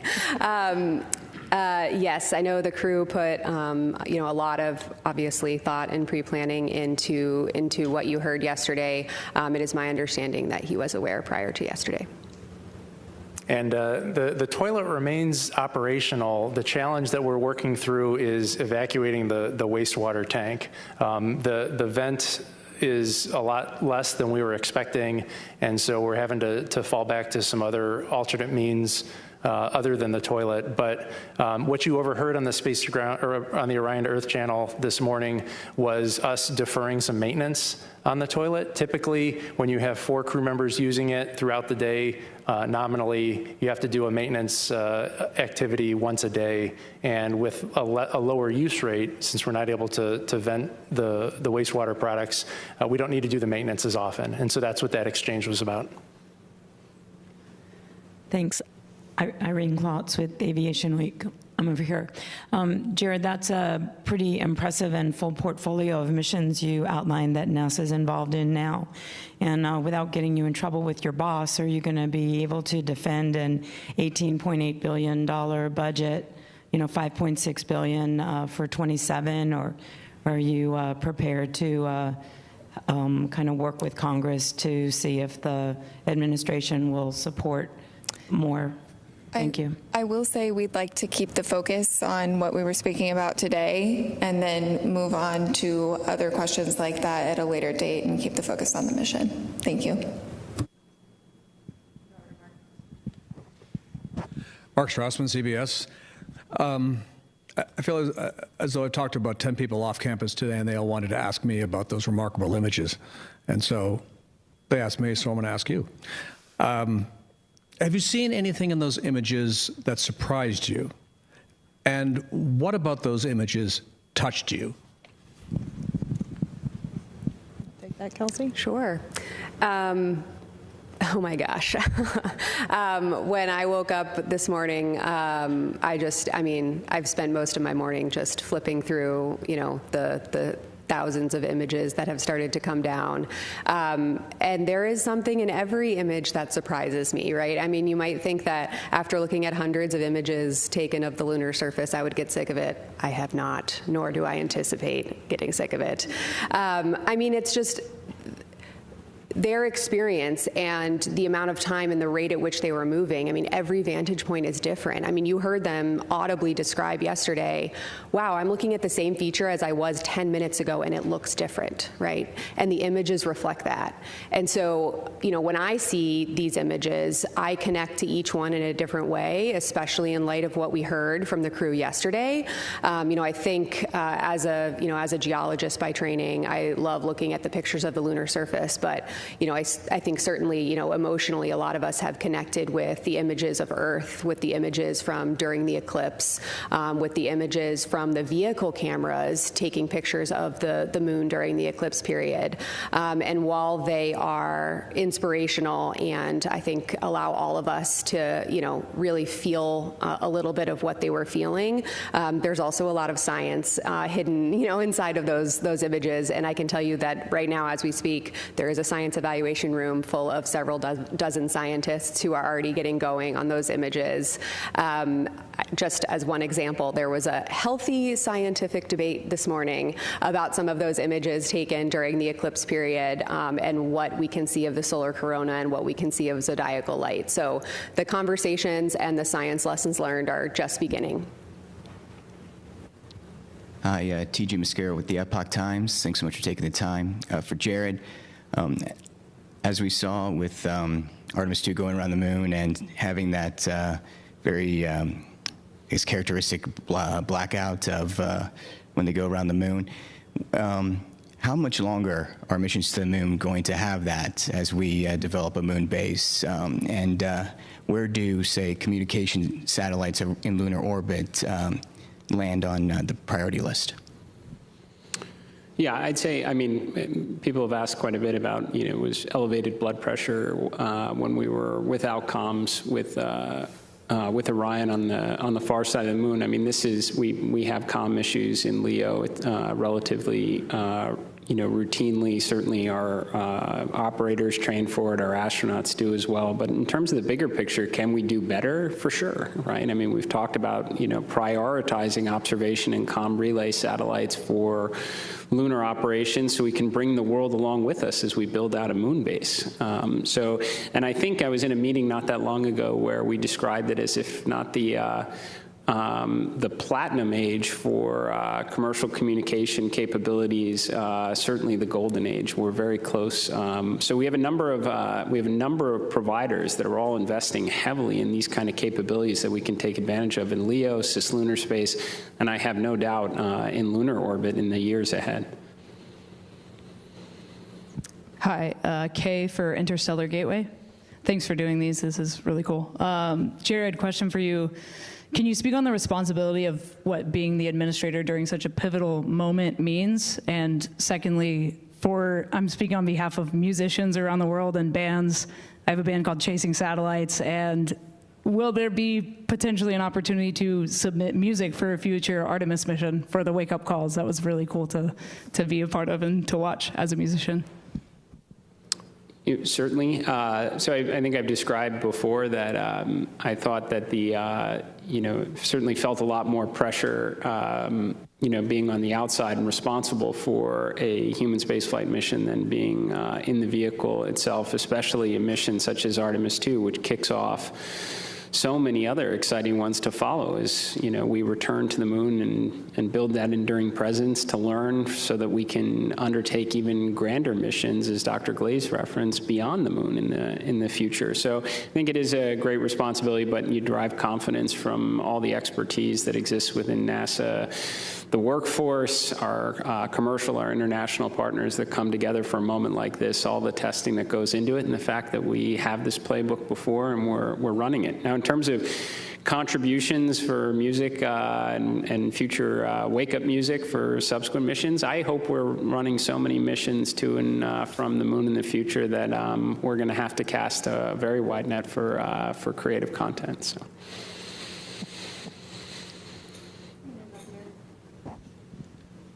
Thank you. For Administrator Isaacman, Tom Costello with NBC News. I'm just wondering, how are you feeling now? I realize we don't have the crew home yet, but you've had a very successful trip around the far side. How are you feeling about this setting the stage, testing out the vehicle for a lunar landing as soon as 2028? Yeah, well, I'd say for this mission, we're certainly off to a good start. Clean launch, and the vehicle has been doing well. I've made commentary early on that I like that we're talking about, water access valves and cabin temperature and even plumbing issues, for that matter, for all the things that we could have been potentially talking about prior to the mission underway. But I'll breathe easier when we get through reentry and everybody's under chutes and in the water. In terms of getting ready for the subsequent missions, it's kind of why I picked some of the words that I did at the beginning of this press event, is that a lot of people's rightful attention right now is on the crew of Artemis 2, especially here at JSC and Mission Control, especially the recovery forces that are now making their way out to bring this crew back to their family. And for everybody else, we've got the other things to get done, including thinking about Artemis 3. It's why I was very happy that the crawler is making its way out to 39B right now. We've got a timeline to get it back in the VAB, ideally in a week. That would cut down on the turnaround, I think, by 3 months compared to Artemis 2. So we can undertake, again, world-changing missions like Artemis 2 right now and get ready for the next ones at the same time. Hi, Josh Dinner, Space.com. Has this mission revealed anything about life aboard Orion, crew workload, flights in deep space, or maybe something unexpected that will shape how NASA and Artemis crews approach preparing for future missions? You want to take that, flight ops? Yeah, that's a really interesting question. We've learned a tremendous amount as part of a lot of the flight test subjective activities we've been doing. I think we have a couple of problems that we still need to work out, but Orion has shown itself to be a very capable capsule for beyond Earth orbit space travel. And I think the things like, as the administrator talked about, the things that we're going to have to improve upon for Artemis 3 are relatively small and incremental in nature, as opposed to wholesale redesigns of spacecraft subsystems. So overall, I'm extremely pleased with the performance of the spacecraft and how it's served as a campsite for our 4 crew members. We'll go from Marcia to Eric and then do a couple on the phone bridge. I'm Marcia Dunn, Associated Press for Dr. Young. It's hard for me to know how quickly these pictures are coming down. How many would you estimate that have come down so far of the moon? And these luminous flashes on the surface, was that an actual meteor shower, do you think, or is it just your usual business of falling debris? Yeah, so the team, the FOD team, is working really hard to bring down the images as fast as they can. Of course, we also have other vehicle data that needs to come down as well, but the team is working really hard to try to get those images down and of course, get them out to you guys as well. We, as of the time I left Console roughly an hour ago, there was just over 50 gigabytes of data from yesterday that had come down. Of course, that's not, every image does not exactly have the moon in it, but it is taken from within the lunar observation period. So we're working really hard to get those down, as well as the audio files that the crew were taking. That's a really rich scientific data set because it captures the nuance of what the crew were seeing. You know, we heard a few of those per hour in those science situational reports you were hearing yesterday, but there are multiple hours of recordings of, you know, meaty science observations, about 2/3 of which we've been able to get down so far, and our team has already been looking at that, you know, those couple hours of transcripts and audio files. As for the impact flashes, yeah, absolutely. I mean, we think they saw at least 4 and possibly up to 6 impact flashes. Again, I talked to them about that just this morning in the crew conference with them. I think, you know, you know, it's very early to tell, right? This happened less than 24 hours ago. Our teams are looking at it now, and spacecraft like the Lunar Reconnaissance Orbiter will be really helpful to try to help us narrow in on that. But the lunar environment is a dynamic place, and we have a lot to learn about it. You know, LRO has returned a lot of information about the lunar environment, but observations like this are a critical part of our understanding, which will pay dividends for future surface exploration. Eric. Eric Berger, Ars Technica. There's a question maybe for Jared. So why haven't we been back to the moon in 53 minutes? I'm just kidding. So you brought up the Artemis 3 mission design. Can you bring up sort of, or talk about the 2 or 3 hardest problems that you're tackling? Sort of, you talked about the mission design meeting today, but sort of the 2 or 3 hardest problems you're tackling right now to make sure that launches next year.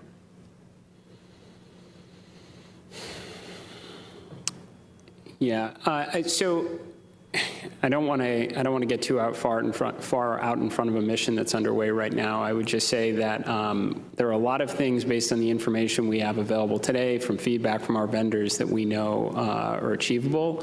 And I think one of the questions probably will just be what the initial orbit will be for Artemis 3. Is it going to be LEO or HEO? And I think that we're all going to have some sense of which one, and there's pros and cons for each of them for sure.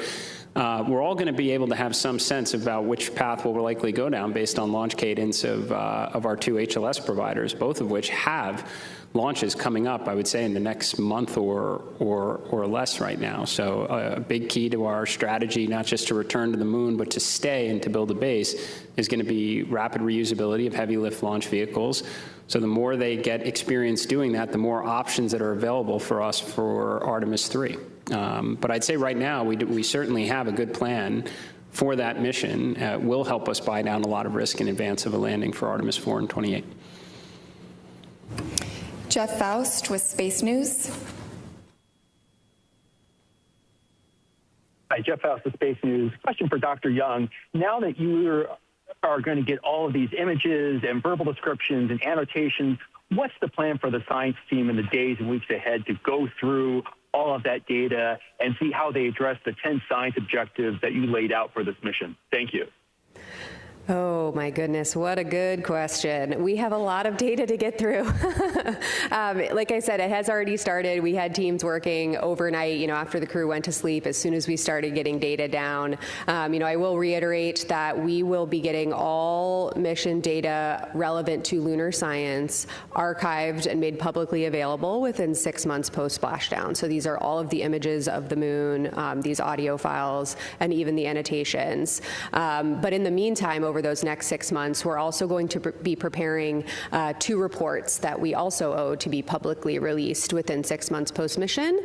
One is a science operations report that describes, how our team was structured to integrate with flight operations to accomplish our objectives. But relevant to your question, the second one is a post-mission preliminary lunar science report. And so we are going to be going objective by objective with those 10 lunar science objectives you referenced, looking across this entire, really rich, robust, but very large data set, and really trying to understand what data we got relevant to each objective, but set up the community for success so that they can access those data and help us answer these fundamental driving science questions. The lunar science team for this mission, it was our charter to develop the objectives and to maximize the science value out of this mission. We'll be doing an initial assessment over 6 months, and then we're really eager to see what the community is able to do with these data. We'll move to Ken Chang with the New York Times. Thank you. So I have some questions about the optical communications. How was the performance like? How many gigabytes was sent? What was the data rate? How does that compare with what was expected? And how does it compare with the usual way of sending data back? And it seems like it's been almost operational already and not just a test. Thank you.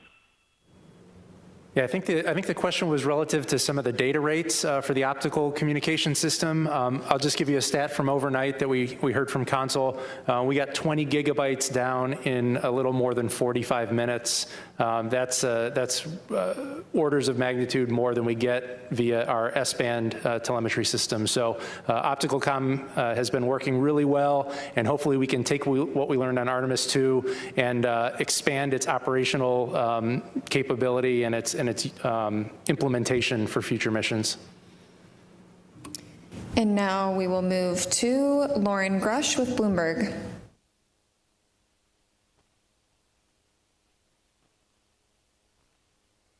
Out to me yesterday was just the vivid descriptions that the crew used for what they were seeing and how they remained in kind of constant contact and talkative throughout the flyby.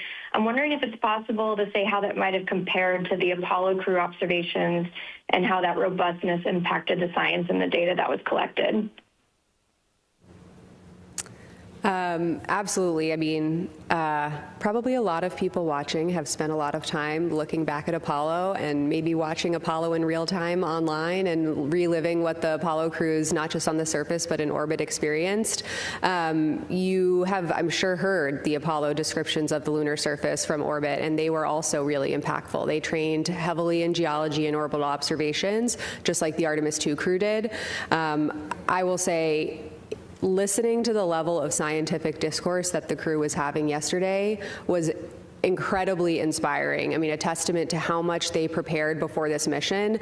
I heard a couple times Christina and Victor especially saying, when we took the time to actually talk to each other about a specific target that we were both seeing, we elevated each other. We elevated what we were able to pull out of that target. More brains on a scientific target are better than one, and we heard from them directly multiple times that they were helping each other to advance their scientific understanding of what they were looking at.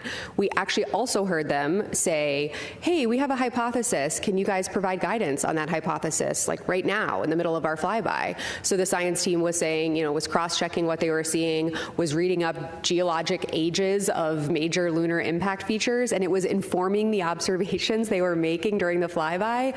I mean, this is absolutely everything we hoped for by integrating science into flight operations, because, again, science enables exploration and exploration enables science.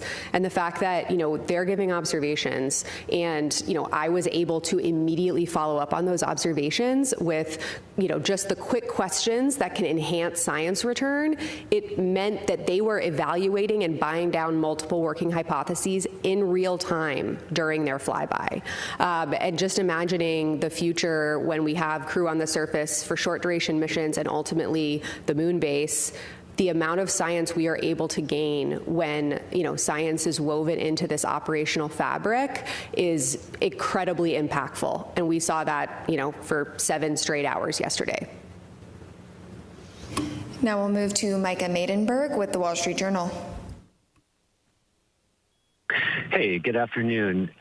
For Rick, what is the approximate time on Friday when the crew module separates from the service module, if you have that on hand?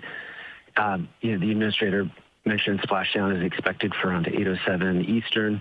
And then any color on kind of reentry prep work ahead for the crew and mission control between now and Friday? Thanks.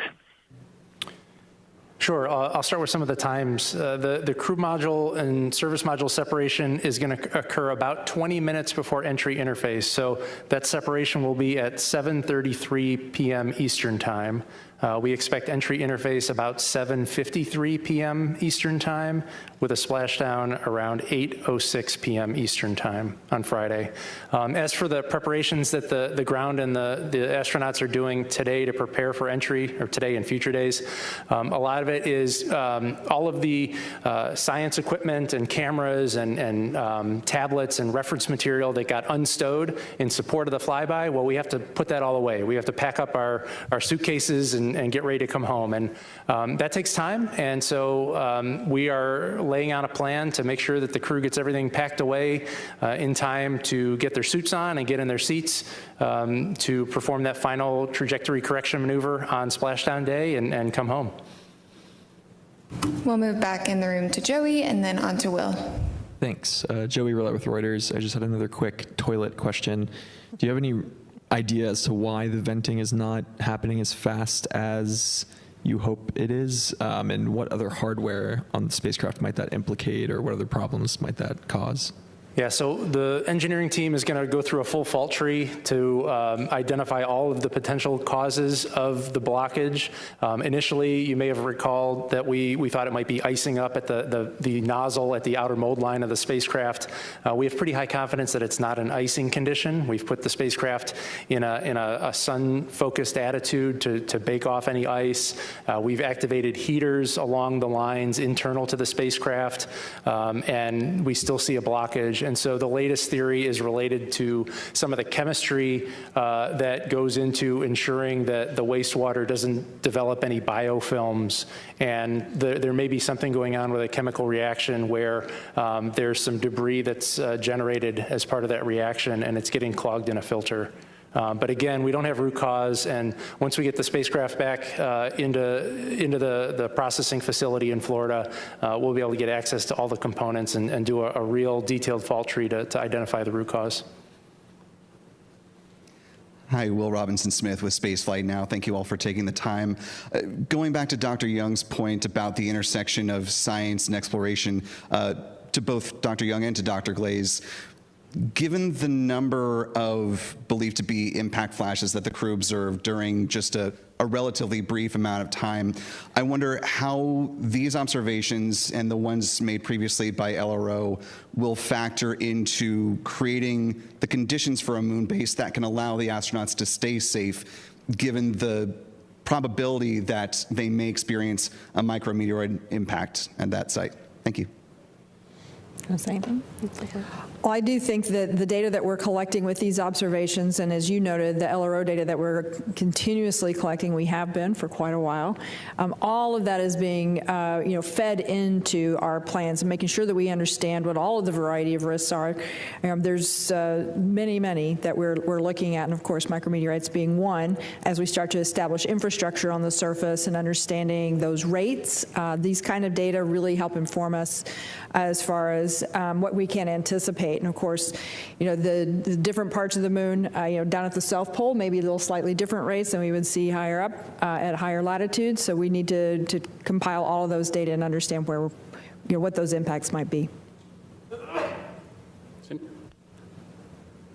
Hi, Nick Notari with ABC 13. A question about the scientific stuff that you found yesterday. I know the question was asked about what was inspirational. I talked to Joel Kearns yesterday, and he had told me, I'm just looking at his quote, as a scientist, I can tell you what's most inspirational is when you're pouring through something you're working on and you realize you're seeing something that nobody else has ever seen before. I know you talked about the impact flashes, but is there anything else that no one else has seen before that you guys have already saw? And then also explain to us on Earth that maybe this is high level over our heads, how what was photographed or taken yesterday could maybe give us some answers on our planet of Earth. Thank you. Yeah, lovely questions. I might just give a specific example of something I heard from the crew yesterday. My background's in geology and specifically impact cratering, so every time they describe those beautiful basins, I get really excited. They did describe Ohm crater a couple of different times, and they noticed a variety of different color and albedo hues associated not just with Ohm, but with the rays that extend out from the crater. This could indicate, impact events are really compelling for a lot of reasons. Obviously, I'm quite biased, having written my PhD on them. But they can excavate material from great depths below the surface, which means they're kind of like a geologist cheat code, right? Where you can't get all the way down there by yourself, but when an impact has brought up that material for you, it can actually perform that excavation, and we just need to send the crew to the right spots on the surface, and they can actually look at depths far below the surface. And I bring that up here to say that what the crew observed around Ohm yesterday was they actually noticed color and albedo hues coming out in those rays, and they noticed that they were distinct and different and evolved along the ray systems, which could potentially lead us to believe that that crater excavated from distinct depths below the surface of the moon. So it's those kinds of nuanced observations that can ultimately inform future landed missions, future crewed missions, to understand where can we go to maximize the scientific value. These ultimately get at chronology of the solar system, at how the inner solar system has evolved over time, which connects to the moon being the witness plate for our planet and for the inner solar system. You heard Lori and I the other day get very excited about talking about pesky plate tectonics and oceans and vegetation that gets in the way of us looking at the early part of our planet's past, and the fact that that part of the record of our Earth-Moon system is still available on Earth. Well, where it's available is the highlands, the far side highlands, and the South Pole. Specifically, the South Pole has the South Pole Aitken Basin, which is my personal favorite lunar and planetary science objective. It's the oldest basin in the solar system. If we can get the right age constraints on that basin, it can help us anchor the chronology for the entire solar system. And so crew observing things like they did with Ohm, where they can say, with my eyes, I can see this distinction, which can ultimately tell us that future observations of high priority landing sites could tell us something similar. This is how we start to really bite away at these really, really fundamental science questions that impact not just our understanding of the moon, but how our own planet has evolved over time. Mark Kirkman with NSF. This is for Rick. While we have you here, I'd like to drill down a little bit on entry day a little more. Sounds like weather in the primary recovery zone is looking favorable, but can you walk through, as we approach EI and pass EI, what redes capability you have, what kind of cross range and downrange capability you have, when you committed to that landing zone? And also, with this thermally benign entry you're going to fly, do you still expect to exceed Apollo 10's speed record? I know you don't care about that stuff, but we do. That's all right. You can still keep asking the questions, and we'll go follow up, and we'll find the answers. I do not have the answer offhand about the Apollo 10 speed record, so we'll have to get that back to you tomorrow. And tomorrow, I'm actually going to provide a lot of detail about the sequence of events for entry, as I'm the entry flight director for Friday evening splashdown. But with respect to your particular question about entry interface, we can select a new landing site as late as entry interface. We would prefer to not do that.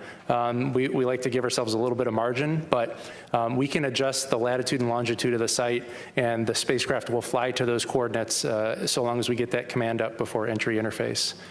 So we're going to make a decision far in advance of entry interface to know where the splashdown site will be, because our top priority is to ensure that when Integrity and her crew of 4 splash down, that we have the recovery forces right nearby to help get them out and get them back to the recovery ship. So we have about a 475 nautical mile range. I can't do that conversion. But 475 miles of ocean within which we can select the most acceptable weather. And as you said, weather near San Diego looks favorable, so I'm optimistic that we'll be able to land close to the shore. Tom Clark with Sky News in the UK. First of all, congratulations on the flyby and those breathtaking images, and thanks for doing this too.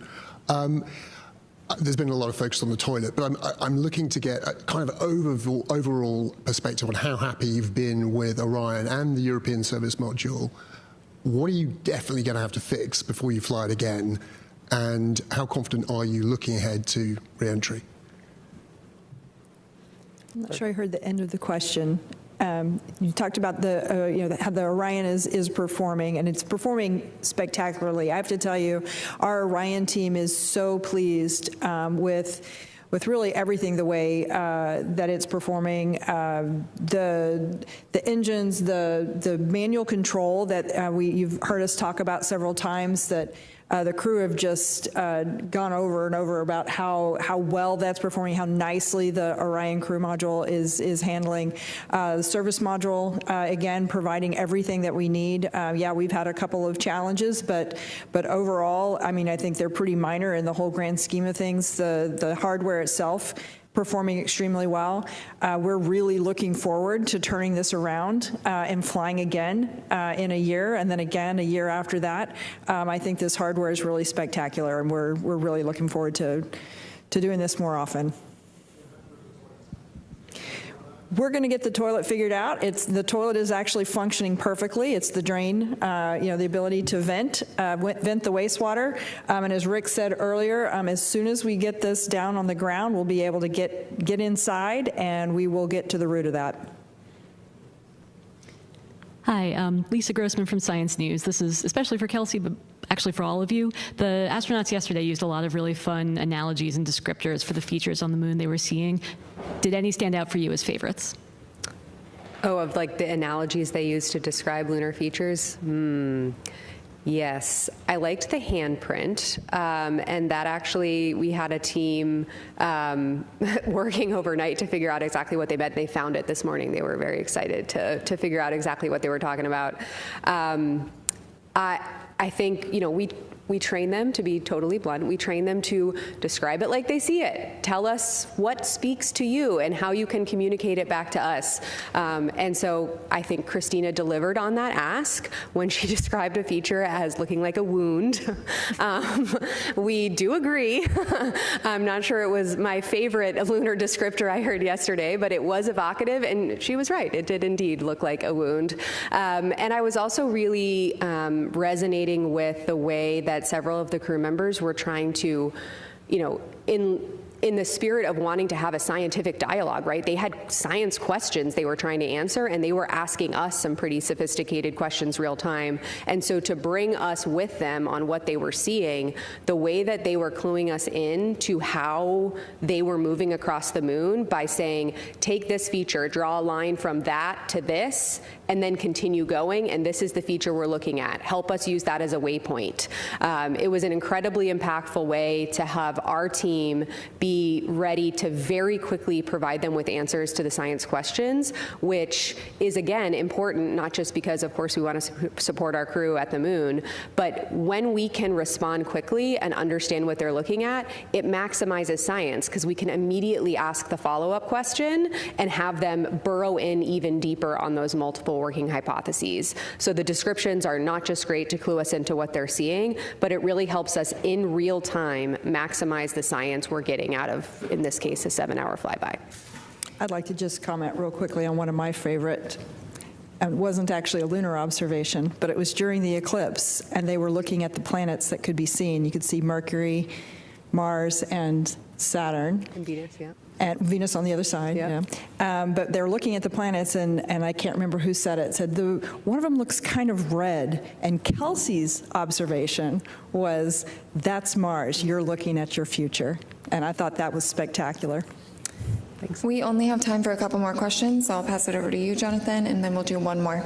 Thank you. Jonathan Seri with Fox News. I would love to know about the logistics that went into the ship-to-ship call.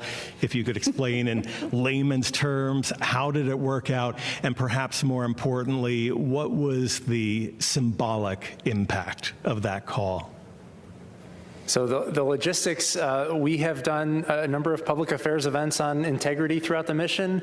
We do them multiple times a week on the space station, and everything goes through Houston. So the data comes through the Deep Space Network, through the Jet Propulsion Laboratory over to Houston. We have audio and video technicians here in Mission Control who can reconfigure the routes for the data and send it to the appropriate destination. We do public affairs events down from the ISS through the tracking and data relay satellite system, and so that's something we do all the time. It's just a matter of connecting the two wires, and so logistics were really quite easy despite the distances. Yeah, maybe I could add too, I was in the flight control room this morning for that call, and something I observed that I didn't anticipate, of course we're expecting the crew joy at talking and connecting to each other, but looking around the room at the other flight controllers, and actually the viewing gallery was open for other FOD employees to observe. This is a team sport, so many people, thousands of people work to enable this, and seeing the joy on everybody's faces as these two missions flying at the same time had this moment of connection is going to stay with me as a moment of inspiration from this mission. Yeah, and I would just add, in terms of being symbolic, it is certainly a step in the right direction. It began with a single person in a Mercury spacecraft, and we progressed to 2 spacecraft at one time. Now we've got an international space station while a spacecraft is coming back from the moon. This is progress. We talk a lot about, what is an interesting KPI, the number of people living and working in space. We want to see that number grow. So hopefully in the not too distant future, we've got communication going on between our moon base, their colleagues that are orbiting above them in a lander, relaying back maybe to other colleagues on an international or future commercial space station. These are all steps in the right direction for the exciting future that many of us were probably imagined as children and we're trying to bring into reality. We're going to do last question. Hi, Dr. Allison McGraw, Mysterious Meteorites from here in Houston, Texas, for Lunar Science Lead Kelsey Young. Are there going to be any science data available of perhaps the color data for the impact flashes or trajectory directions they came from? I asked the crew about that this morning. Any color? How long did they last? Where were they?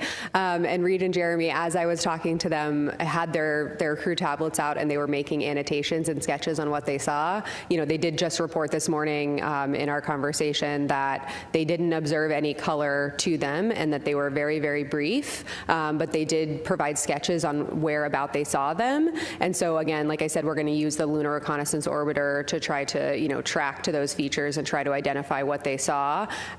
Trajectory is going to be hard, but Lunar Reconnaissance Orbiter data can help us pull that out. What we really wanted to do before the crew, splashed down and got distracted with all of the things they're going to be doing here was capture that nuance before it got overcome by a lot of other mission events. So we were able to capture a lot more detail this morning in my conversation with them, and the LRO team is off to the races. Great. With that, thank you for joining us today for our mission status briefing. We will have another briefing tomorrow. Until then, you can continue to follow along with the mission 24/7 on NASA's YouTube channel, and we will leave you with these beautiful images captured by Integrity.